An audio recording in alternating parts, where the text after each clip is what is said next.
contarnos todos estos detalles que Javier Pava, el director de la Unidad de Gestión de Riesgos desde nuestro país. Señor Pava, bienvenido. Está ya al aire con nosotros en las pantallas de DNews para toda Latinoamérica. ¿Cómo está?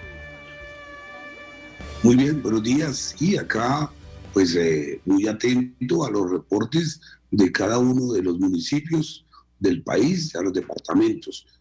Tenemos un parte de tranquilidad porque efectivamente no tenemos daños graves que reportar ni víctimas. Bueno, ¿qué balance queda del tema de destrucción de construcciones? ¿Se ha registrado algún daño grave material? Afortunadamente ninguno. Después de el sismo hicimos un balance, un recorrido por las principales ciudades capitales, por los municipios, activamos todo el sistema nacional a través de las diferentes entidades de respuesta para reportar, por un lado, dónde se sitio y por otro lado, afectaciones y daños. En este momento podemos decir que no hay ningún daño ni afectaciones que lamentar en Colombia, afortunadamente, con un parte de tranquilidad. Lo que sí queda claro, como se mostraba en las imágenes, es que ha habido un avance importante en los procesos de evacuación voluntaria de las comunidades, de la ciudadanía, ante el momento del sismo, que es muy afortunado, que muestra que los ejercicios de simulacros han venido funcionando, no lo suficiente, pero creemos que es un principio que, digamos, que puede ser mejorado y todos los días trabajar muchísimo más en el tema de la prevención. Claro que sí, en Colombia suele temblar mucho y donde fue el epicentro de este movimiento el día de hoy, la Mesa de los Santos, es uno de los nidos de sismos más grandes del mundo. Nuestro país, ¿cómo está preparado para estos constantes movimientos de la Tierra?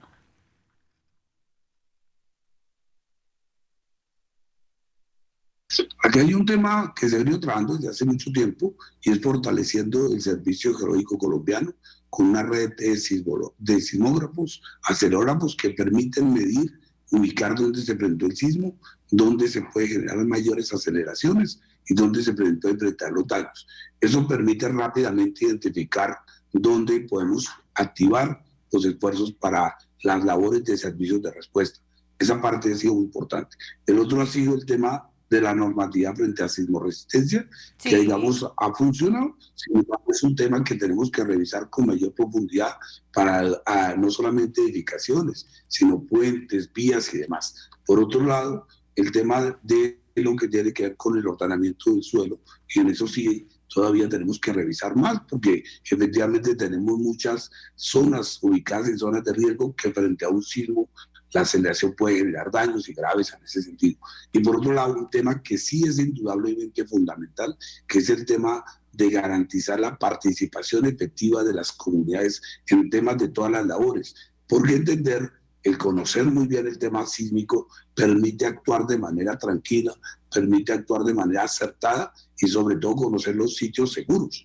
Porque en un momento de estos, el pánico, el alarmismo y las preocupaciones pueden tomar camino y terminar en las situaciones que se escapan de las manos. Entonces acá lo primero es, si yo conozco bien mi sector, conozco bien mi edificio, sé cuáles son las zonas que son seguras y cuáles las inseguras y conozco la ruta de evacuación, tengo planteado con mi familia cómo actuar en estos casos, pues me da la tranquilidad.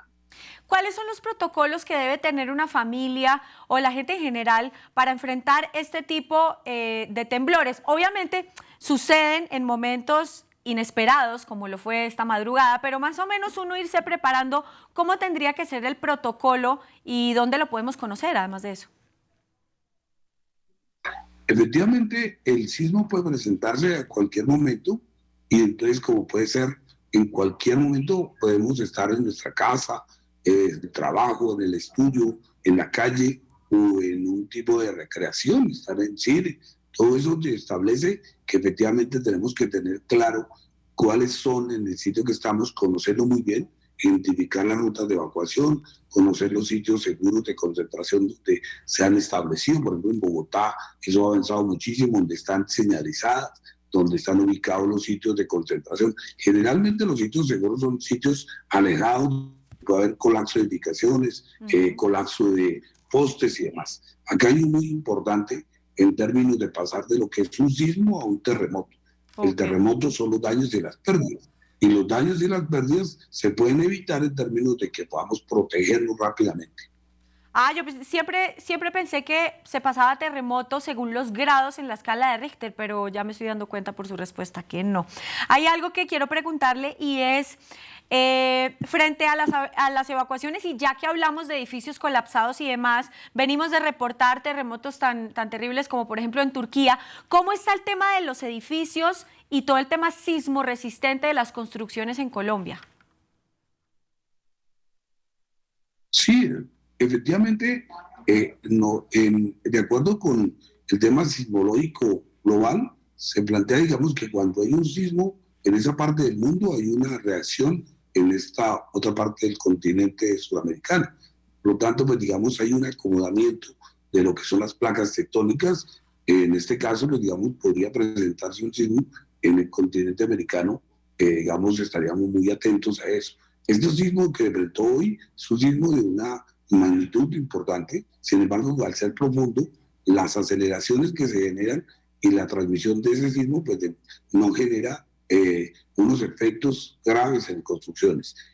Sin embargo, lo cierto es que Colombia pues ha venido trabajando muchísimo en la norma sismo resistente. Esa norma resistente ha ayudado en muchos casos, pero también es un tema que tenemos que actualizar permanentemente, incluso en términos de ver frente a otro tipo de construcciones y edificaciones, porque se ha homogenizado también el tipo de construcciones en el país. Son temas que, digamos, vale la pena volver a mirar, pero, y sobremanera, el tema de entender lo funcional, porque Sí, efectivamente no es solamente las edificaciones, sí, porque claro. realmente lo que daña, lo que daña daños, por ejemplo, es la caída de estructuras, de cosas no estructurales. Entonces, por ejemplo, el tema de lo arquitectónico, Ujú. el tema de las ventanales y cosas así, son lo que normalmente a veces generan mayores daños. En Colombia, no estamos exentos de que generen unos daños graves. Aquí el país ha vivido grandes sismos que han generado daños gravísimos. Digamos, Colombia siempre ha vivido en medio de la situación de desastre, de eso hemos aprendido y otras cosas volvemos a repetir errores.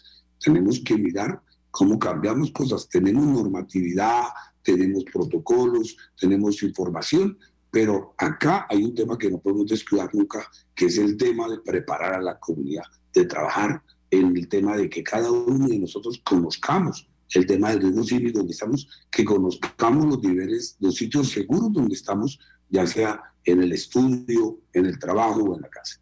Eso es importante y súper clave. Ahora estamos en una temporada de lluvias intensas y de situación climática complicada en el país. ¿Esto afectaría en dado caso de que se presente un sismo? ¿Tiene alguna relación con el impacto y la magnitud del movimiento telúrico? Acá tenemos, ¿qué podría estar unido de pronto? El tema de la actividad volcánica y el tema de los sismos. Ahí sí hay una relación porque son riesgos geológicos que tienen que ver con el acomodamiento de placas tectónicas, de fallas geológicas, que generan una actividad. Por ejemplo, en Colombia en este momento tenemos varios volcanes en amenaza sísmica intermedia. Digamos, muestra, digamos que hay una actividad geológica muy importante. El tema de las lluvias están asociadas a otro tema, que es el tema del comportamiento del clima. En Colombia, digamos, los efectos del clima han venido con una afectación grave por el cambio climático, donde tenemos eventos, digamos, cada vez más intensos y mayores magnitudes, pero sobre todo muy frecuentes. Pasamos muy rápidamente de un fenómeno de la niña a un fenómeno del niño, a una temporada de lluvias extremas, a un tema de sequía, digamos, crítico. Entonces esas situaciones nos generan unas condiciones muy complicadas. Entonces tenemos uno de los eventos climáticos que están asociados al cambio climático y por otro lado los eventos geológicos. Esos dos, si en un escenario como el actual, que estamos con una temporada de lluvia y al mismo tiempo tenemos el sismo, ¿qué puede suceder?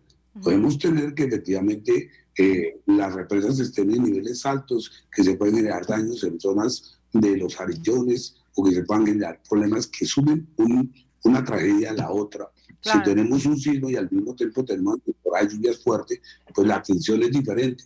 En momentos de que tenemos unas lluvias, que tenemos unas zonas afectadas con lluvia y al mismo tiempo es un sismo, pues las condiciones se vuelven extremas. ¿Sí? Aquí el otro tema es las capacidades del sistema nacional. Mientras tenemos todos los preparativos para el tema de la temporada de lluvias y es lo que hemos venido preparándonos, porque tenemos un fenómeno de la niña larguísimo. Sí, La claro, temporada de larguísimo. lluvias del fenómeno de la niña arrancó en agosto del 2021, estuvo presente todo el 2021, y lo que va en 2023 seguimos con temporada de lluvia, o sea, que ha sido larguísimo. Entonces, eso nos Larguísimo. lleva a que todas las instituciones del sistema nacional estamos ahí atendiendo las inundaciones, los deslizamientos, las avenidas torrenciales, y vienen ahora los volcanes, los sismos, entonces disminuye capacidades, y es ahí donde decimos, necesitamos que la ciudadanía esté organizada, que hayan capacidades de las comunidades, y el presidente, por ejemplo, ha planteado, es fundamental que tengamos comités de crisis climáticas para trabajar en este tipo de cosas. Bueno, ¿cómo se puede preparar a la población para estos momentos de crisis? Porque se ve que los planes, bueno, le falta meterle un poquito a eso, porque los colombianos siempre dejamos todo para último momento. Entonces, ¿cómo se puede preparar a la comunidad para enfrentar cosas como esta?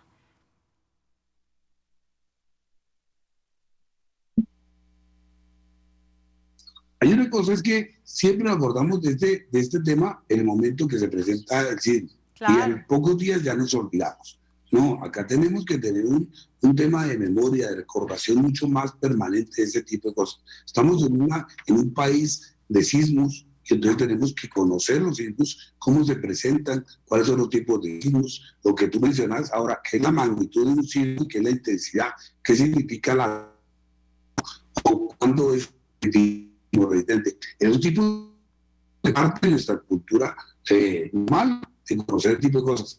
Temas que preocupan por conocer el edificio es seguro, es resistente, cuáles son los lugares, la ruta de evacuación, cómo hacerlo. Y Sí, además hay un tema que con Bogotá, por ejemplo, se ha hecho muy frecuente, que han sido los simulacros. Hay claro, que claro, hay que plantear los hacer. simulacros en diferentes escenarios. Un simulacro cuando estamos en el cine, cuando estamos en un evento masivo, un simulacro cuando estamos en el milenio, qué hacer, en diferentes escenarios, y en cualquier momento se puede presentar. Nosotros no tenemos, Sí, sí, claro. no existe la información ni la tecnología para eso, pero sí cómo actuar, ya sea en el momento que corresponda. Buenísimo. Aquí estaba con nosotros Javier Pava, director de de la Unidad de Gestión de Riesgo directamente desde Colombia, hablando de lo sucedido esta madrugada. Muchísimas gracias por haber estado con nosotros aquí en DNews.